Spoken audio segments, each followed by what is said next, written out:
Bueno, muchas gracias por la invitación y me gustaría mucho poder que después Arturo pudiera concluir su planteamiento, que creo que está en el centro de un debate en el día de hoy y por los próximos meses, no me cabe la menor duda.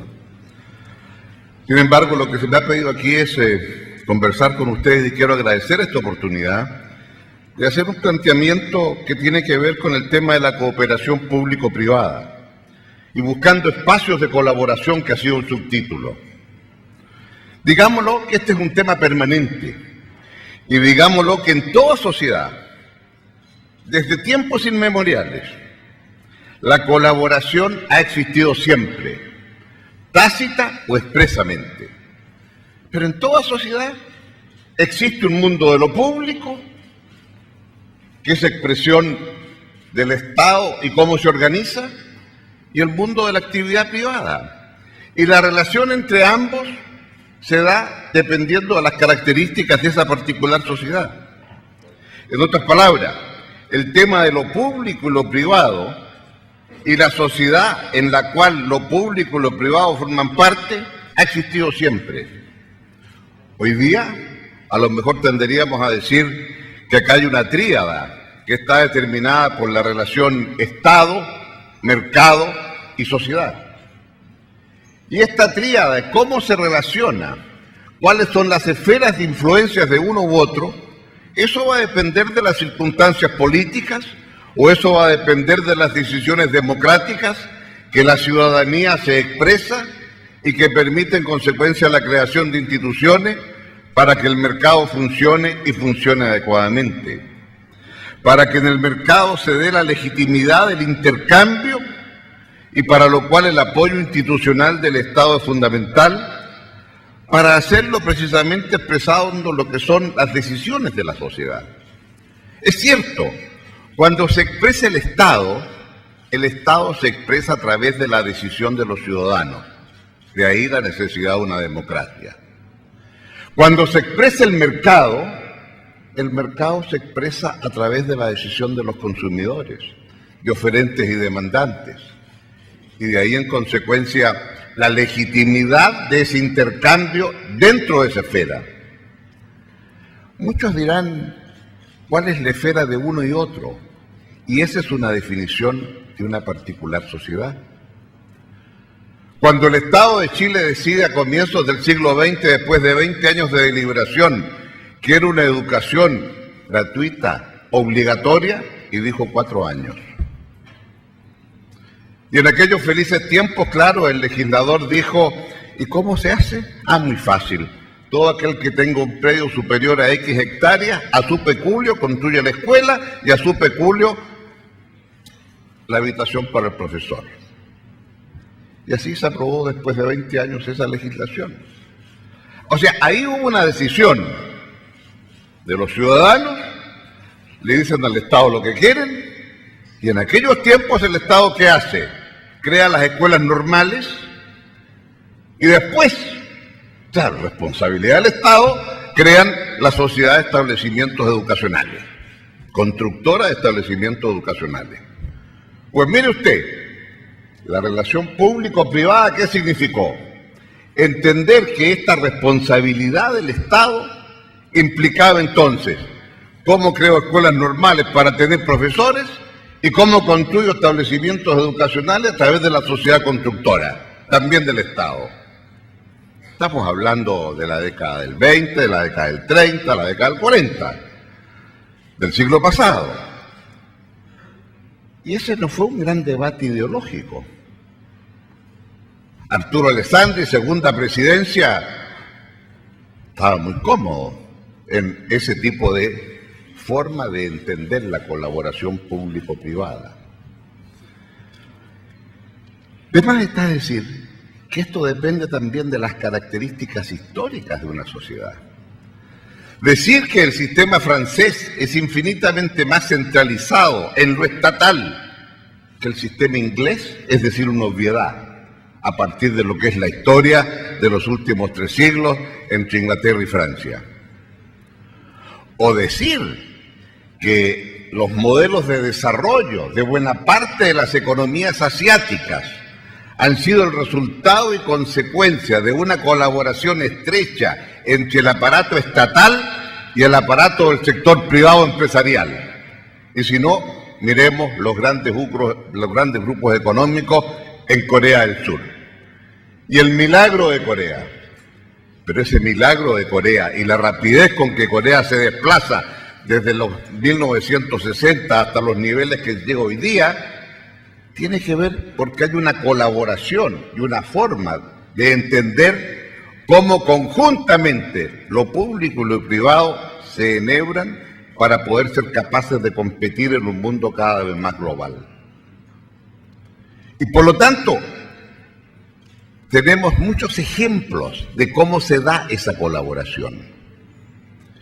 Y claro, habrá unos en donde lo privado es más importante, el espacio de lo público es menor, porque esa es la decisión de la ciudadanía. O habrá otros lugares donde la decisión de la ciudadanía es mayor. O habrá una forma de entender lo uno y lo otro. El que se diga que el Estado debe garantizar este mínimo, en el cual todos somos iguales, al decir de Bobbio. Bueno, ¿quiere decir que el Estado está obligado a producir los bienes y servicios de ese mínimo garantido para todos? Por cierto que no. No es necesaria la construcción de la sociedad de establecimientos educacionales.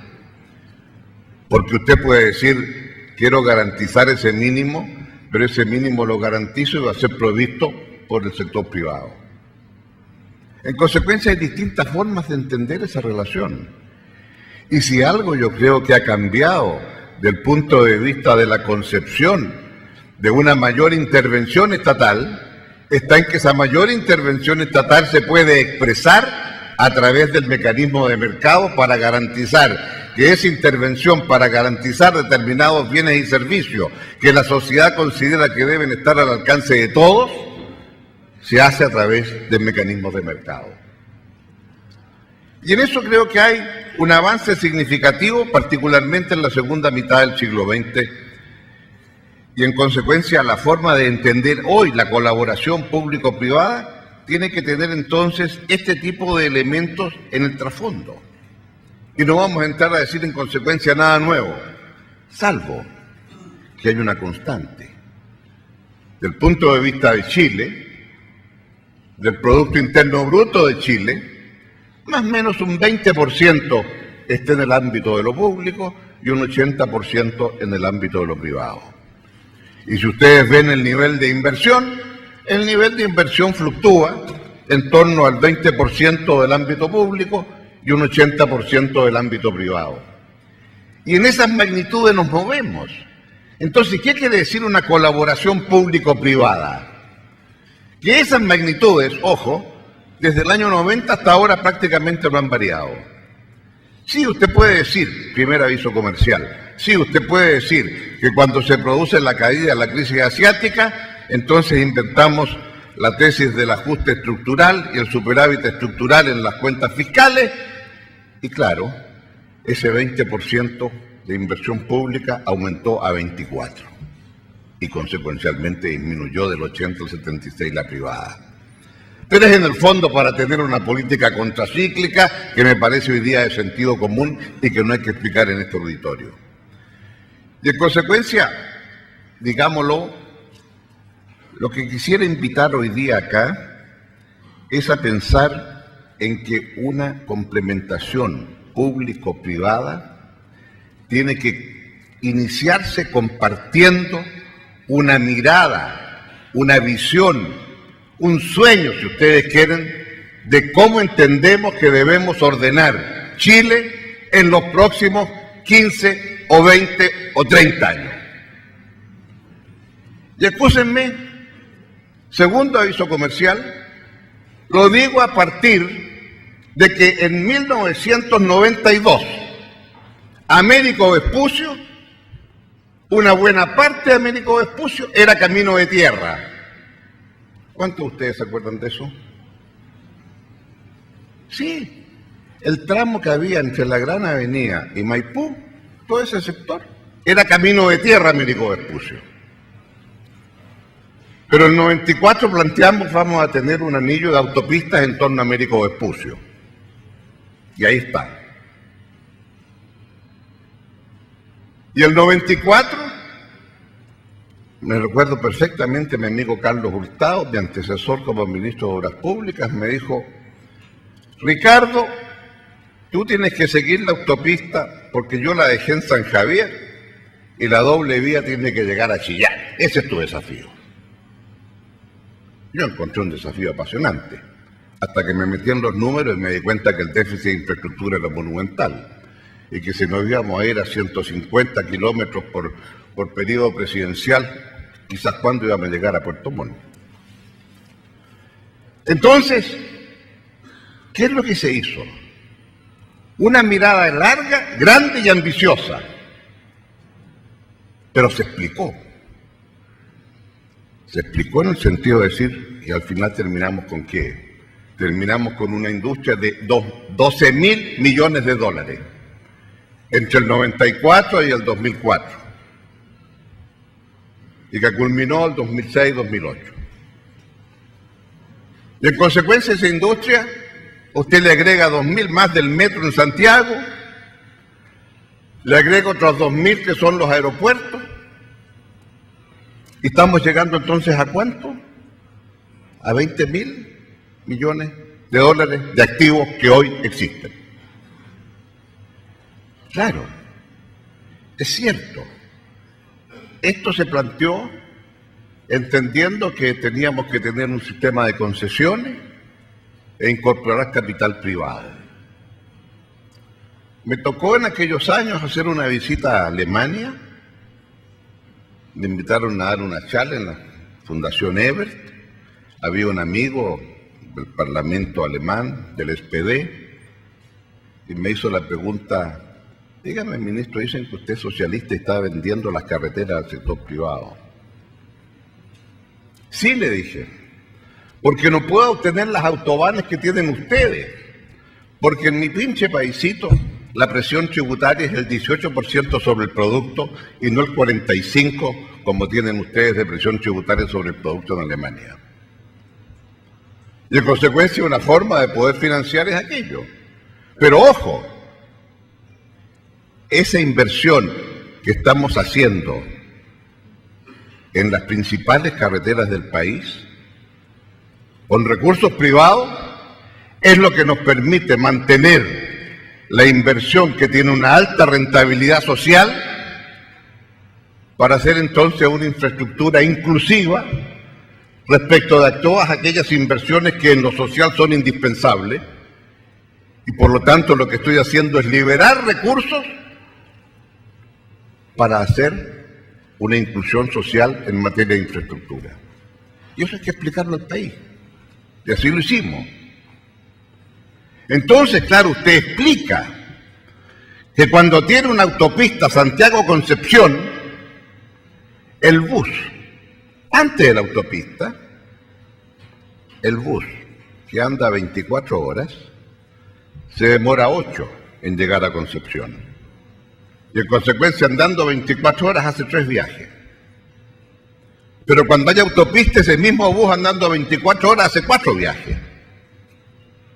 Y el cuarto viaje entonces le da para pagar todos los peajes. Muy simple. Y porque no voy a gastar en la ruta 5, puedo hacer gastos en los caminos secundarios. Esos que son puro polvo en verano y cuando llovía, puro barro en invierno.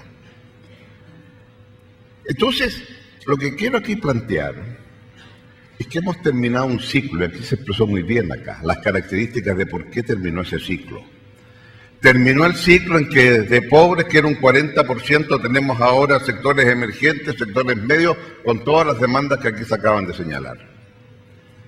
Y por lo tanto tenemos un nuevo ciclo político, que está en la discusión, las nuevas leyes, la Constitución, qué sé yo.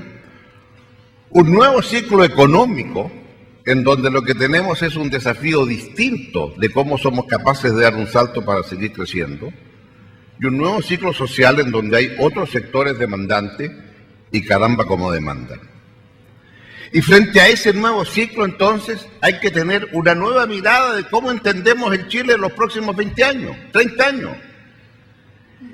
Y la posibilidad de tener en consecuencia una mirada conjunta de lo público y lo privado tiene que darse respecto a una visión de largo plazo. Y no respecto de la pequeña cosa cotidiana. Porque ahí es normal que exista una diferencia. Pero hicimos recién un ejercicio con un grupo de amigos de muy distinta procedencia sobre el tema del cobre y la minería en Chile. Bueno, pudimos concluir en una visión común y decir queremos que sea una minería virtuosa porque es esencial para seguir creciendo, porque el cobre y la minería siguen siendo el patrón básico del desarrollo de este país. Pero lo queremos hacer una explotación minera que sea sustentable de acuerdo con un sistema moderno y adecuado al sistema y a la vez inclusivo, en donde todos se sientan que son parte de ese proceso de crecimiento a través de la actividad minera. Es decir, demostramos que era posible tener una mirada común en lo grueso, en el largo plazo. Y a partir de allí entonces empecemos a construir. Y hoy lo que yo quisiera decir aquí, que nos falta esa mirada común de largo plazo. Porque estamos acostumbrados todavía a tenernos el desafío del próximo periodo. Y si hay algo que lamento es bajar el periodo presidencial de 6 a 4, porque cuando se me planteó dije con una condición, con reelección. Y me dijeron, no diga esa palabra.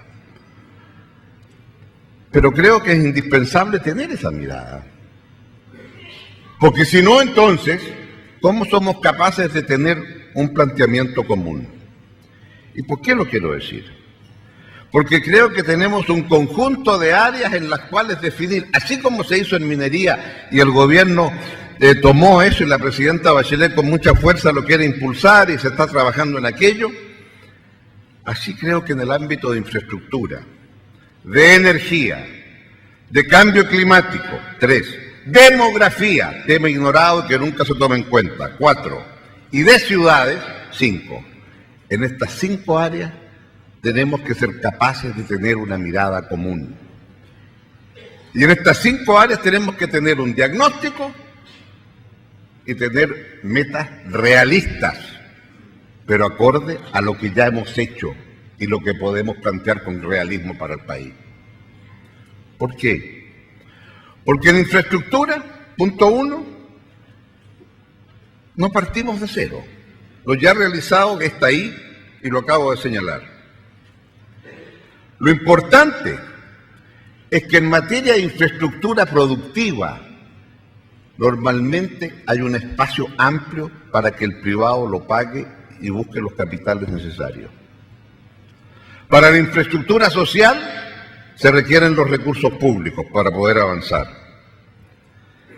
Lo importante, me parece a mí, es que esta interrelación tiene que ser fluida, porque no hay una buena relación público-privada cuando después de 8 años que tenemos los pórticos electrónicos en las autopistas concesionadas, no hemos sido capaces por parte de la autoridad que explíqueme a mí por qué tengo pórtico en la autopista concesionada y a la salida de Santiago para ir a Valparaíso no tengo pórtico automático con el mismo tag del automóvil.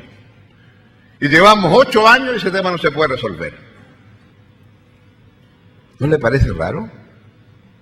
¿No le parece raro? Y para ir a Valparaíso tiene que ser una inscripción especial porque el tag que tiene no vale. Y para salir al sur lo mismo para salir. Hablamos de complementariedad público-privada. Yo aquí reclamo que la autoridad pública se ponga los pantalones, llame a los concesionarios y le diga, amigo, esto no es presentable. Dicho sea de paso, tercer aviso comercial, lo que tenemos como pórticos electrónicos en las autopistas en Santiago es ejemplo en el mundo. Porque había que poner a distintos concesionarios de acuerdo en una sola tecnología y un solo aparatito, porque si no íbamos a tener 10 tags en el parabrisas del automóvil. Pero eso que se hizo, exijo entonces ahora que lo mismo se haga en las autopistas interurbanas a la salida de las principales ciudades del país. Y es una falta de respeto entonces decir que cuando tengamos la próxima cola para el próximo 18 vamos a poner más casetas de cobro. ¿Pero ha visto usted? Entonces, hay cosas que también en el fine tuning nos está faltando mayor decisión pública. Para llamar a los privados y decirle, mi amigo, esto es lo que hay que hacer. Sí, yo sé que cómo se cobra, que se demora más, que 15 días más voy a recibir la plata, claro, yo sé. Para eso son los ministros, para resolverlo. Digo esto ¿por qué? Porque creo que esta colaboración público-privada es indispensable y hagamos entonces una planificación de largo plazo. ¿Cuál va a ser el número de autopistas que necesitamos? ¿Qué es lo que vamos a hacer con el metro? ¿Qué es lo que hacemos con las vías exclusivas? Digámoslo, hoy día tenemos construidos más o menos en 25.000 millones de activos, entre autopistas, metros y vías segregadas. Esos 25.000 millones es un activo del país.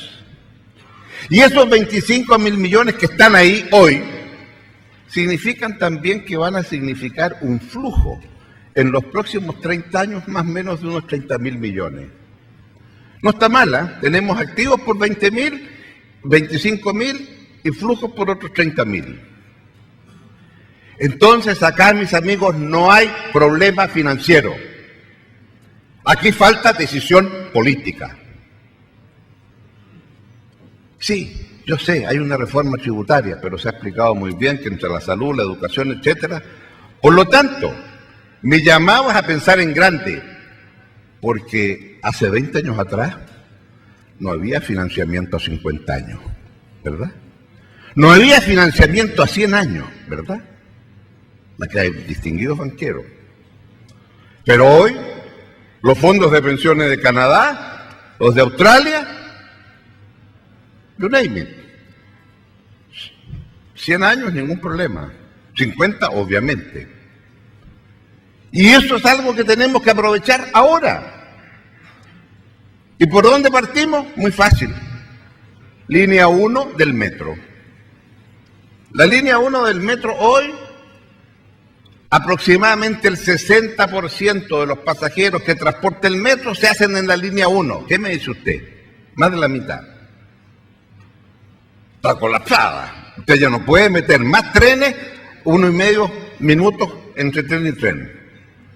Es obvio que hay que hacer una línea paralela, expresa, que parte en la escuela militar, que termine en Pajarito y que tenga 5 estaciones o 4 estaciones.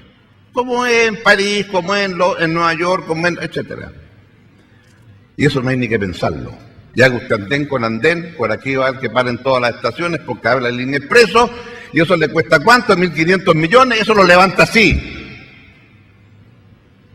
¿Y por qué no lo hacemos? Y hay formas de financiamiento. Al Metro Santiago le van a dar lo que quiera y se lo van a pelear. Quiere colocar un bono, quiere lo que quiera. Y a partir de eso, estamos en condiciones entonces de proponernos en los próximos 20 años 200 kilómetros de metro. Cuarto comercial, teníamos 40 kilómetros de metro el año 2000, terminamos con 90 kilómetros, 89 para ser exacto, el año 2006, y dejamos hechos los hoyos para terminar los otros próximos 20 kilómetros, y hoy día tenemos 120 kilómetros.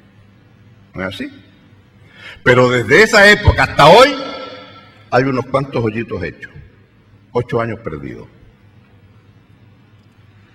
Entonces tenemos que tener una mirada larga, porque estamos acostumbrados. Terminamos la línea 4 y todos los equipos técnicos se desarman porque ya hicimos la tarea. No más. Hasta la próxima. Y vendrá el próximo gobierno, y por cierto va a pensar mejor que el actual, porque siempre es así, el que llega piensa mejor que el anterior, y va a definir una nueva línea, distinta a la anterior. No, señor, aquí estamos para definir los 200 kilómetros que queremos construir de aquí al 2030. Es mucho, mire, ¿qué es lo que dijo este lago? No puede ser. Oiga, pero eso no es nada, son 10 kilómetros por año. 10 kilómetros por año, eso es lo que hicimos. Y en consecuencia termine usted de aquí al 2030 con 300 kilómetros de metro. ¿Cuál es el problema? Si el financiamiento está ahí, los recursos están ahí, porque ya tenemos los activos con los cuales partir. Es una etapa muy distinta a la que teníamos antes. ¿Y por qué no lo pensamos así en grande? Pero entonces es un continuo. Cada gobierno que llegue sabe lo que tiene que hacer. Pero hay una visión de dónde queremos ir. Sí, claro, tenemos autopistas, claro que tenemos autopistas. Pero es que necesitamos a nivel de las urbanas por lo menos 400 kilómetros. ¿Y cuándo va a comenzar a pensar en los túneles para automóviles? Los túneles debajo de Colón, los túneles debajo de Gran Avenida, los túneles debajo de Independencia, los túneles... ¿Ah? ¿O vamos a seguir como estamos con una situación de colapso? En que en 8 años seguimos todavía pensando cómo cerramos Vespucio. Pero si Vespucio estaba listo para cerrarse el año 2006. Y todavía lo que tenemos es la mitad del pedacito nomás, porque nos falta de pegarles para allá. Es decir, se puede tener o no una visión de dónde queremos llegar.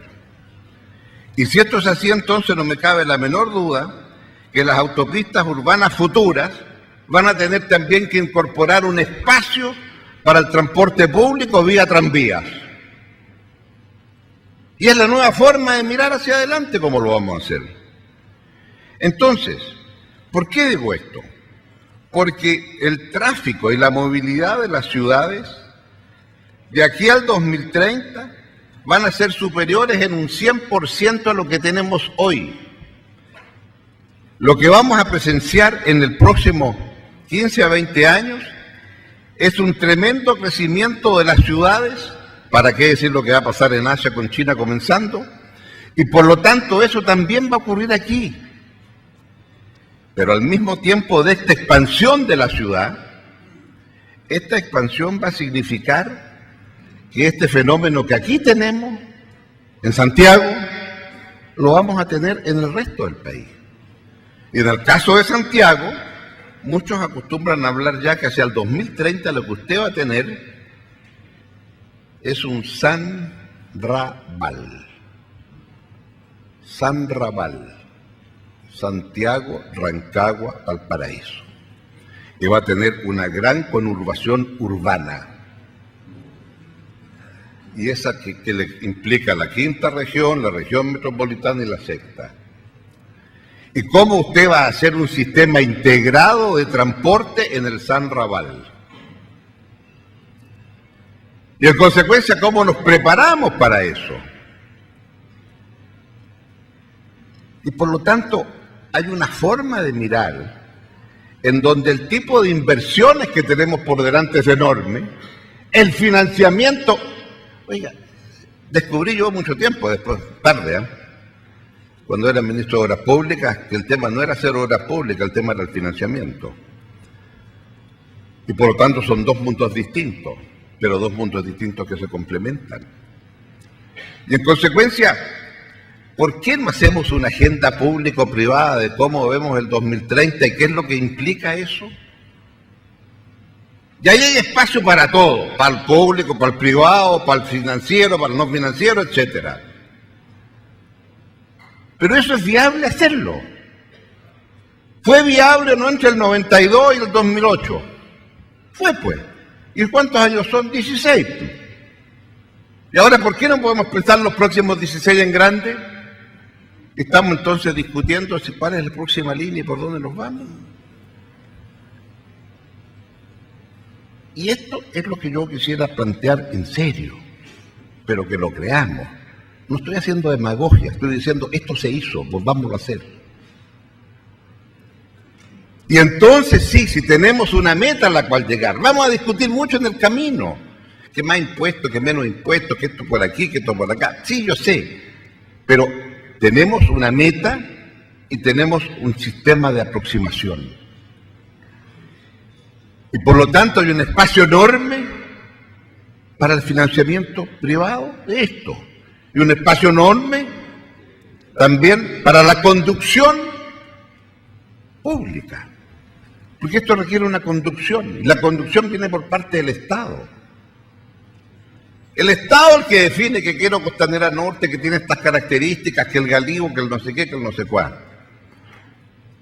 Pero sobre esa base, en intercambio con el sector privado, se puede avanzar con mucha rapidez. ¿Y esto qué significa? Esto significa entonces poder tener un principio muy simple. Porque en Antofagasta, en Concepción, en Rancagua, en Temuco, en Serena, en Puerto Montt, vamos a tener desafíos muy similares. Y sobre esa parte podemos seguir hablando mucho. Y yo entiendo que todo aquello que es concesionable, pues se concesiona. Que es financiable por los privados, pues se entrega. Y usted libera recursos para las necesidades sociales de un país que sea más inclusivo desde el punto de vista de su infraestructura. Y no digo nada ni de puertos ni de aeropuertos. Puertos porque se va a tratar a continuación. Pero con una sola observación respecto a los puertos. Me temo que estamos atrasados y perdimos la pelea con Callao. Ojalá me equivoque. Porque todos los puertos del siglo XXI ya más o menos se sabe cuáles van a ser los grandes puertos. Y lo que no estaba claro cuál va a ser el gran puerto del Pacífico Sur en América del Sur. Pero los niveles de inversiones que hemos hecho aquí son muy inferiores a los que se ha hecho en Callao en los últimos 10 años. Y por lo tanto los barcos post-Panamax, me temo que van a terminar en Callao Pero eso es un tema a debatir. Y ojalá me equivoque y podamos recuperar terreno. El hub de Lima en materia aeroportuaria no necesito mencionarse, lo que ustedes lo conocen mejor que yo. Y por lo tanto creo que acá hay un tema en materia portuaria y aeroportuaria muy importante, muy significativo y que nos obliga también a avanzar muy rápido. Esto es posible. Como es posible, en donde creo que en materia energética, la agenda que se ha planteado por parte del ministro Pacheco es una agenda ambiciosa, positiva y con una cierta claridad de enfoque.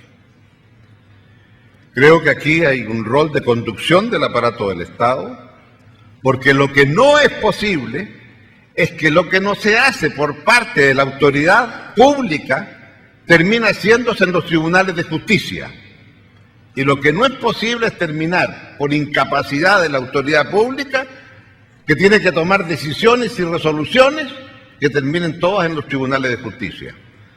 Porque como lo dije una vez respecto del tema de las concesiones, cuando alguien quiso ir a los tribunales, le dije, mi amigo, en Chile eso no se hace. En Chile se compite por tecnología y por la capacidad del proyecto ingenieril que hizo. Pero yo no quiero que se compita por quién contrata un mejor estudio de abogado. Porque ahí no está el avance final de un país. Que tienen que haber instituciones jurídicas, tribunales, sí, por supuesto, todo muy bien. Pero creo que el sistema va por otra parte. Y por lo tanto creo que aquí el tema clave va a estar en cómo Chile es capaz de posesionarse como el número 1 en energía solar.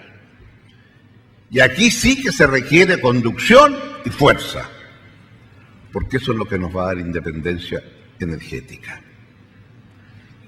Y una vez que tengamos independencia energética, entonces podemos empezar a hablar con nuestros vecinos, más allá de nuestra frontera, para tener un grado de integración real en materia energética, como tiene Europa y otros países, y Estados Unidos, que de por sí es un continente.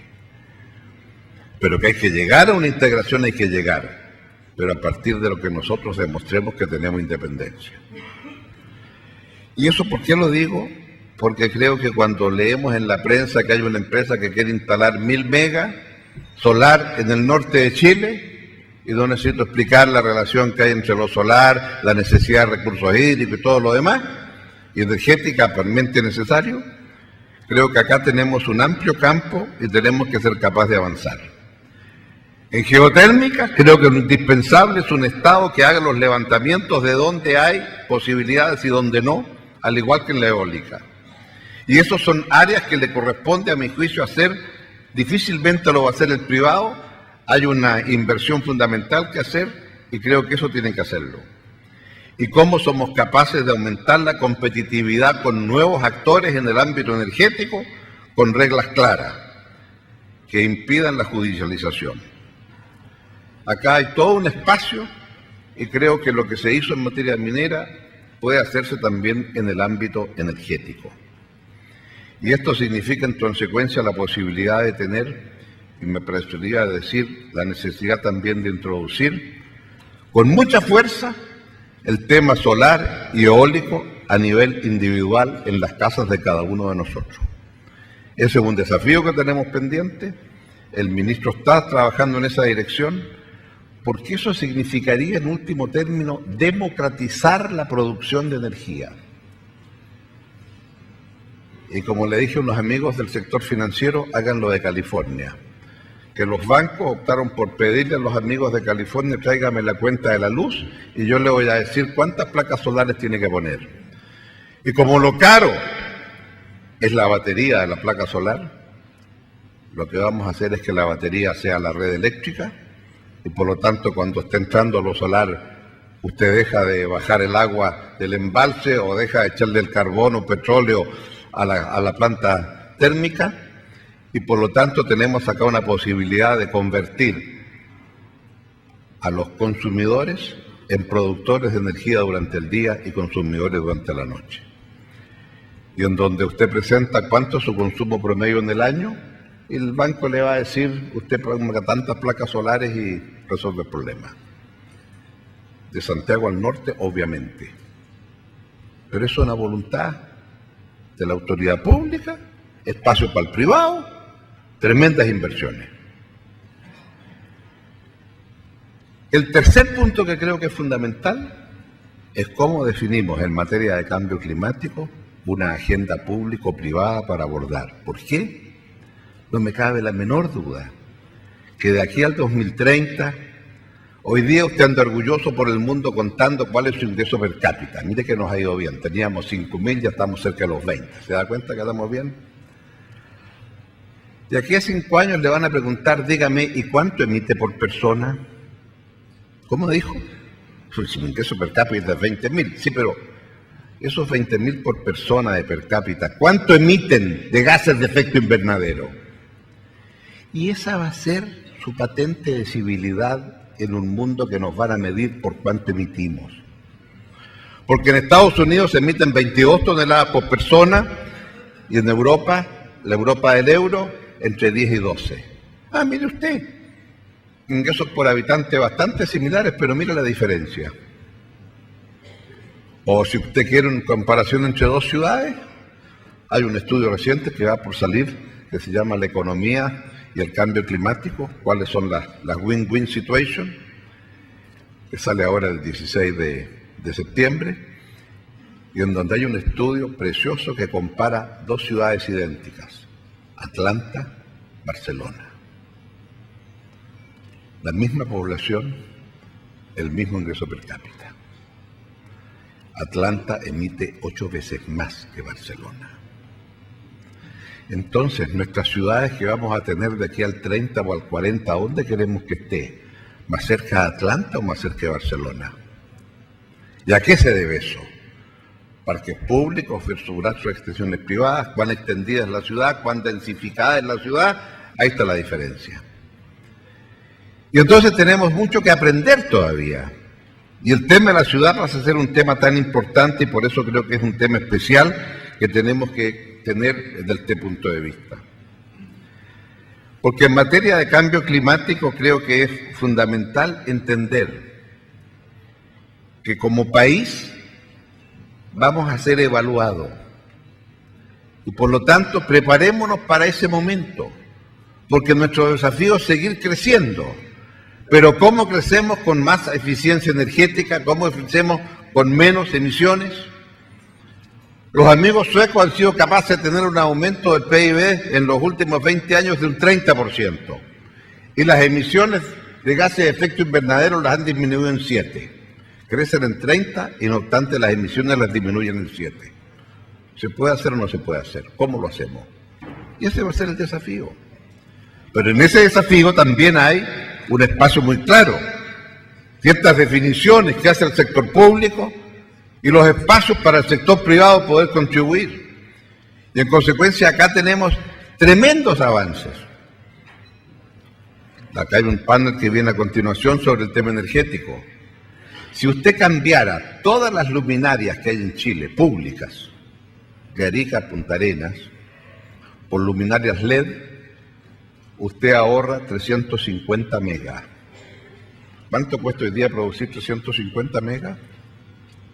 Y usted ahorra 350 megas si cambia las luminarias. Ahora, ¿cómo lo hace? ¿Cómo combina la decisión de hacerlo con la autonomía de los municipios? En fin, ¿cuál es la institucionalidad para eso? Pero pongamos un desafío de esa envergadura. Y quiere decir que habremos creado entonces una verdadera mega central de 350 megas a partir del cambio de las luminarias. Ese es el tipo de desafíos que tenemos. La última reflexión que quiero hacer en este tema de un entendimiento público-privado es el tema demográfico. El tema demográfico nunca se toca, pero el tema demográfico, tal vez porque uno tiene más años, yo soy de la época cuando en Chile éramos 12 millones, Perú era 18 y Argentina 24. Algo ha pasado. Bueno, como se recordó aquí recién por Roberto Méndez, no está claro cuántos somos, si entre 16, 17, 15, pero en fin, por ahí somos algo, ¿no? Digamos 16, pero Perú son 32. Ah, pero si antes era 12 con 18, ahora es 16 con 32, una diferencia, ¿no? Y éramos 12 con 24 con Argentina, 1 a 2. Ah, ahora somos, ¿cómo? No, somos 16 con 42. Ah, mire usted. O sea, en términos poblacionales valemos menos. ¿Queremos seguir valiendo menos? ¿O vamos a tener un aumento vía la migración? ¿Y durante cuánto tiempo vamos a tener la migración? Y sabemos las características de la migración que tenemos hacia Chile, ¿verdad? De sectores que tienen dificultades económicas en sus países y migran. El ser humano ha migrado siempre en el mundo. Y si algo quisiera reivindicar es que qué clase de globalización tenemos hoy en el mundo, en que está todo globalizado. Haga clic, miles de millones se van, miles de millones llegan. Pero lo único que no se globalizó es el derecho del ser humano a migrar. Y mire usted lo que vemos cotidianamente. Y lo que es peor, mire usted cómo se entiende que las políticas migratorias son problemas de política doméstica.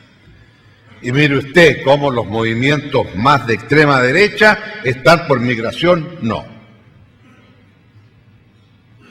Entonces, cuando yo veo a los amigos europeos poniendo esas murallas para los que llegan del África, yo digo, y pensar que estos chiquillos en el siglo XIX nos mandaron todo lo que les sobraba para América Latina. ¿Cuántos llegaron de allá para acá? ¿2 millones? ¿3 millones? ¿Para qué decir los irlandeses cuántos llegaron a Estados Unidos, verdad? Irlanda tenía 8 millones de personas y con el hambre y la inmigración terminó en 4. Entonces, lo que quiero decir es que el tema de la migración va a ser un tema muy importante y entonces no hemos definido una migración como política activa. Si estamos hablando de educación gratuita, ¿qué tal si hacemos un programa de cooperación con países vecinos y estemos en condiciones de poder tener entonces un número significativo de estudiantes que vengan acá a nuestras universidades? Yo no sé al final cómo va a terminar la reforma educacional, pero si queremos hacer un programa de promoción de los mejores egresados de los países vecinos y que vengan a estudiar acá y decimos que tenemos un programa de 1.000, 2.000, 3.000, 4.000 becas, es un chiste. Si estamos hablando de 1 millón de personas que van a poder acceder a la universidad gratuitamente. No se va a dar ni cuenta el ministro de Hacienda que le metimos 4.000, 5.000 becarios que vengan acá. Pero si eso lo hacemos, entonces estamos siguiendo el ejemplo de Singapur, en donde con 3,5 millones tienen un sistema de becas espectaculares para captar los mejores chinitos, los mejores de Tailandia, los mejores, etcétera, etcétera. Y por lo tanto tienen entonces una migración que van a estudiar, les obligan a quedarse 3 años en el país donde estudiaron y que después van a su país de origen, y 1/3, según ellos, de los que se quedan estudiando esos 3 años se casan y se quedan ahí. Es decir, están ellos teniendo una migración de calidad activa. ¿Podemos hacer algo así? ¿Y los que regresan a sus países son nuestros embajadores allá? Ah, y de paso, me olvidaba. Eso significa entonces decir que acá nuestro sistema universitario está en condiciones también de recibir extranjeros, y caramba que buen negocio. En Nueva Zelanda, 1.500 millones de dólares, país de 3,5 millones de personas, 1.500 millones de dólares entran solo por el rubro de extranjeros estudiando en Nueva Zelanda. 7.500 millones de dólares extranjeros estudiando en Australia. Entonces creo que acá, en este tema, usted puede tener una combinación virtuosa. Un sistema educacional potente invita gente del extranjero acá a través de becas y de paso potencia la capacidad nuestra para también tener un ingreso a partir de lo que es el sistema educacional si lo llevamos a los estándares a los cuales todos queremos. O sea, este es el tipo de medidas de largo plazo que uno puede pensar en el ámbito público-privado. Y no hay ninguna razón para no tener una definición política aquí y ahora de hacerlo. Y de tener entonces una institucionalidad que nos permita tener un lugar de encuentro para definir estas grandes líneas. Porque sabemos el mundo al cual vamos, sabemos las demandas que tenemos, sabemos las capacidades financieras que hoy están. Aprovechémoslas y pongámoslas en movimiento. Y lo más importante, tenemos los recursos humanos. Porque en todo este proceso que hemos tenido hacia atrás, ¿dónde están esos recursos humanos hoy día? ¿Cuántos son los estudios de ingeniería que tenemos acá en Chile haciendo los estudios de ingeniería para el resto de la minería en América Latina? La mayoría está acá. Entonces están esos recursos, aprovechémoslos. Y eso nos permite entonces tener un punto de encuentro en lo grueso, hacia dónde queremos llegar. Y si eso nos convoca a todos, entonces a lo mejor puede ser cierto unas noticias que recibí hoy día. Santiago, abril 2015, se adjudican las concesiones para producir energía fotovoltaica en el norte de Chile. Se trata de las primeras 1.500 megas. Febrero 2016, se firma el primer crédito sindicado a 50 años por 4.000 millones para la construcción de una carretera de superconducción eléctrica de Chile. Las obras se van a iniciar en Tarapacá, Atacama y Aysén. Febrero 2018, se inaugura la línea 1 paralela del metro, la línea Expreso. Junio 2020, concluye la construcción de 1.000 kilómetros de ciclovías non-stop en la región metropolitana. Abril 2021, se abre al uso público, luego de largos años de litigio y discusión, los túneles urbanos en Colón, Independencia, Gran Avenida, Costanera y Avenida La Florida. Y tengo otras noticias más que se podían dar. Lo que quiero decir con esto es, queremos que esas noticias sean o no. Si hubiéramos dicho estas noticias del año 92, cuando la Vespucio estaba todavía con tierra, no la habrían creído, ¿verdad? Entonces, cuando queremos hacer una agenda público-privada, podemos poner en la agenda primero el largo plazo y a partir de ahí empezar a hacer la forma de llevarla a la realidad.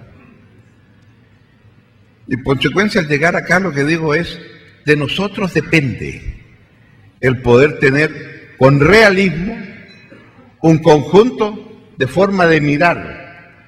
Porque si tenemos una meta, ¿cómo somos capaces entonces de ir paso a paso para llegar a la meta?